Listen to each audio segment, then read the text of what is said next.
chosen Abram to be the father of all nations. What's interesting about this dialogue between God and Abram is that it happens in a vision. It happens in a dream. And God is choosing Abram to be the father of all nations. And when you look at Abram, it's not like he had some special gift or talent that made him skilled to be the father of all nations. In fact, he's a very old man. And so you wonder what's actually happening in this dialogue between God and Abram. Well, it's kind of interesting. Abram begins asking a number of logistical questions. Well, how is that going to happen, God? My heir is this servant named Eliezer of Damascus. How am I going to have as many descendants as the stars? And I was trying to wrap my head around that, and I thought maybe some cold hard facts would be helpful. So I thought about that, and I actually went online and I looked up in the Atlantic magazine. According to the Atlantic, there are over 400 billion stars out there. That's a lot of descendants. But then as I dug a little deeper, I wanted to know how many stars would actually be up there if we were to look up right now and it was dark outside and there was, let's say there was a blackout here in Sheboygan and we could actually see past the clouds into the night sky. How many stars would we actually see? Well, it turns out with the naked eye, without the help of a telescope, you can only see about 5,000 stars. So that's not quite as many as 400 billion.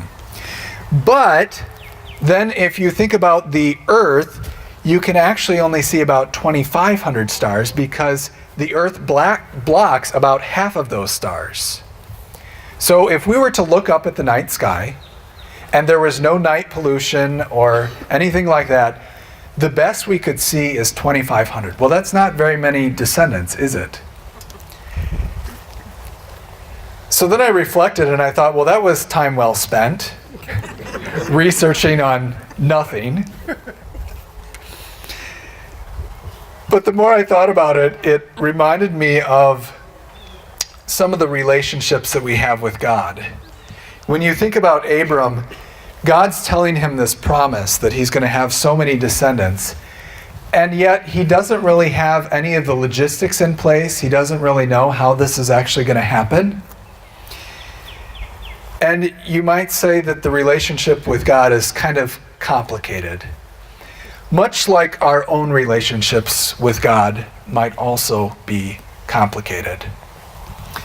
When we think that God has a special plan for us, or we wish God had a special plan for us, or when we think we know the special plan that God has for us, and there's bumps and bruises, there's highs and lows, there's times of discernment and there's times of clarity. After all of that, sometimes we just throw up our hands in disgust or sadness and say, why us? We might even look at Abraham and say, why Abraham? So again, I pose that question. Of all the people that God could have chosen to have a relationship with and to be descendants, have so many descendants after him, why Abram? What about Abram made him so special?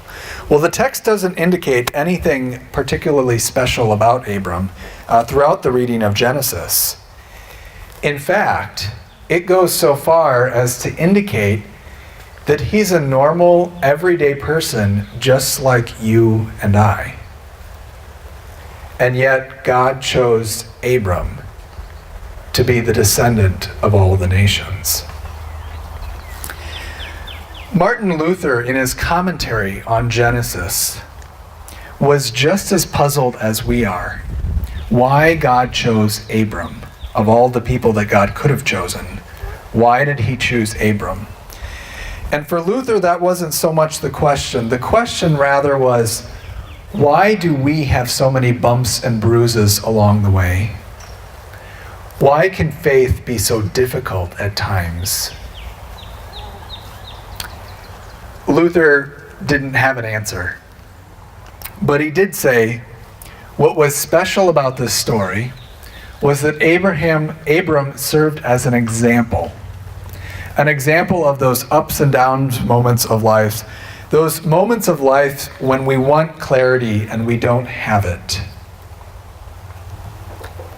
But most of all for Luther, and I think for us, the point of this story is that God chose Abram. He chose Abram to be in a loving relationship with Abram. He established a promise with him. And in the same way, as we remember our cross and remember Christ, our God chooses each one of us. No matter who we are, no matter what skills we have, our God has chose us to be in a relationship with us.